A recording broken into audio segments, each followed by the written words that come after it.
If I help her, be kind to her, do all good things for her, she must like me. And if I sacrifice, I deserve her. His own expectations, like there's never any proper healthy communication that what the other person might have said. It's just his own self invented stories. This creates a lot of resentment and a sense of weird entitlement when real life does not match their fantasy. And women sniff through that bullshit. Nice guys suppress their real desires, they hide their real opinions because they fear conflict.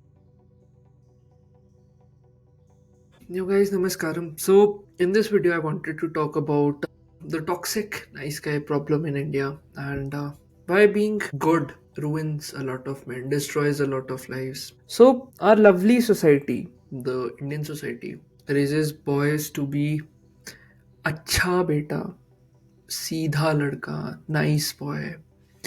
But being nice is the biggest reason Indian men get walked on, get rejected, lose respect both in their eyes and in the eyes of their partner, destroy their own masculinity. So let's just go at it in a little bit depth that what is this bloody nice guy culture and how I think we can just do the opposite thing so that we just respect our own selves. So I've seen a lot of people wherein they are nice not because they are kind but because they are fearful. Most nice guys aren't kind, they're scared. Scared of disapproval, conflict, rejection, hurting someone, looking rude. What if some XYZ thing would go bad? They hide behind politeness. Niceness becomes a shield, not a virtue which you are consciously choosing. I quote Jordan Peterson again. He says that a good man is not one who is nice out of weakness, but a good man is one who is nice because he is a monster and he knows how to control that monsterness, that viciousness inside. I'm not telling you to just go and be an a-hole, but just sheathing yourself like a sword. And when the need comes, you can just cut through people in a metaphorical way, like a sword does. Let's say through your sharp intellect, your words, and whatever your personality is. Nice guys say yes because they cannot say no. They're conditioned that saying no is wrong. So they overcome it, overgive, allow a lot of disrespect, which people do to them. And they tolerate all these manipulation games. They betray their own needs in the long run. A man who cannot say no cannot lead his own life. And this just does not mean saying no to the outside situations, even saying no to your own compulsions. Let's say you have joined gym, you want to learn any XYZ skill.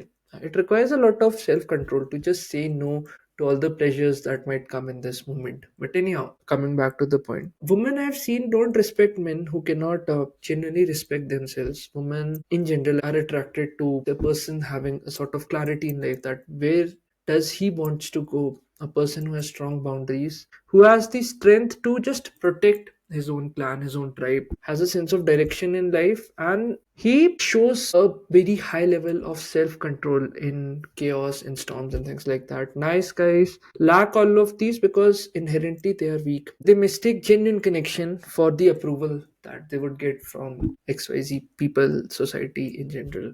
And then I've also seen that nice guys expect rewards for their goodness. They believe that if I'm nice, I'll be chosen. If I help her, be kind to her, do all good things for her, she must like me. And if I sacrifice, I deserve her. His own expectations, like there's never any proper healthy communication that what the other person might have said. It's just his own self invented stories. This creates a lot of resentment and a sense of weird entitlement when real life does not match their fantasy, and women sniff through that bullshit. Nice guys suppress their real desires, they hide their real opinions because they fear conflict, judgment of idiots around them. They fear being disliked by people around them. They want to maintain the good boy image. I don't know for what, but when you're continuously suppressing your real self, your real desire, it turns into this passive aggression sort of thing. It just finds weird expressions later in life.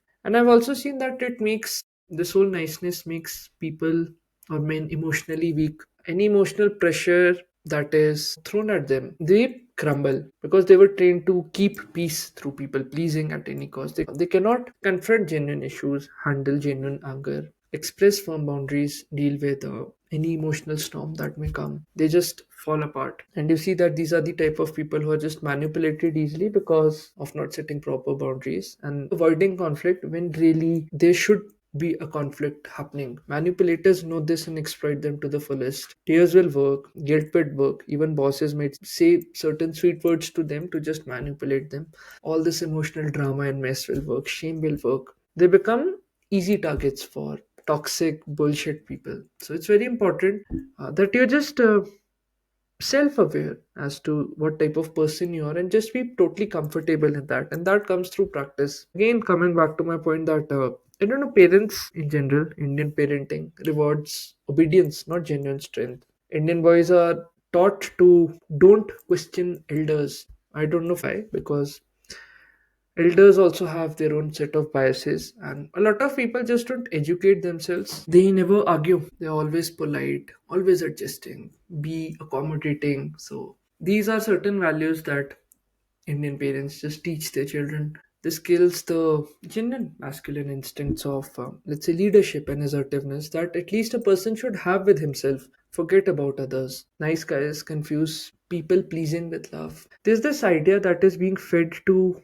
Indian men in general that build everything on sacrifice, but good virtue to have is to just build things on honesty and the right center, and just build proper things on strength. And then this sort of niceness creates fake relationship with people. They hide their real selves, and this relationship becomes sort of fake, where people are just living to each other's ideal versions of sort, not having any honest dialogue, honest conversations with their partners, leading to imbalance. Eventually, the woman loses interest. Lot of cheating happens because she never meets the real man, only his mask. And these people become resentful over time, jealous because of years of frustration, passive aggression being pent up, built up in them, emotional explosions at random things. They become the very toxic man they were avoiding to become, just because they failed to break certain biases or integrate their real desires within themselves. So, women, I feel, don't want just perfect people, they want authentic people who are just comfortable in their own skin.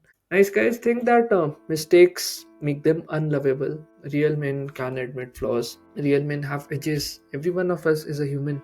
Nice guys have nothing but a sort of softness to them. Softness without a sense of spine is unattractive to a lot of people, because I think the world honors a-holes because they somewhat at least are true to their a-holeness in whatever capacity they can. They're not like flip-flops. And then this is the biggest problem, that nice guys just don't have a sense of purpose. They just cling to people to fill that void within. A man without a mission becomes obsessed with relationships. One relationship, now the next, now the next, now the next. He worships women because he has no life larger than a woman. His entire sense of being is just dependent on whether that person will leave me or not, and things like that. So your purpose creates a sort of independence within you. Your niceness creates this dependency sort of thing within you. And the cure to all of this is just setting proper boundaries, first with your own self, basing your life on honesty, not running away from yourself, and developing a spine in that process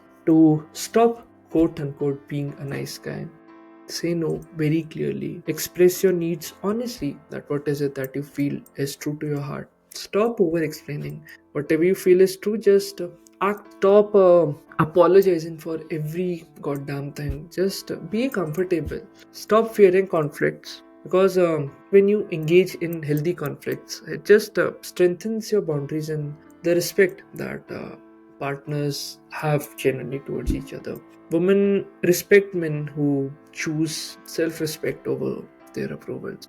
True goodness comes from developing genuine strength and unlearning a lot of scripts that have been fed into us because our parents have watched a lot of Bollywood movie shits and whatnot. So please just unlearn all of it. Just sharpen yourself. Don't be nice, just be good and authentic. Choose kindness as like a virtue, not because you want to hide behind certain things, you want to please people and things like that. So just develop on building your own sort of strength that gives you long-term happiness and fulfillment. So this was my video on the nice Indian boy. Let me know what your thoughts are on this. Probably I'll catch you in the next video. Do write what limitations you have broken, and see you soon. Anyhow, this is Devashish Pindra from Debu Ki Dastak signing off. Cheers. Bye.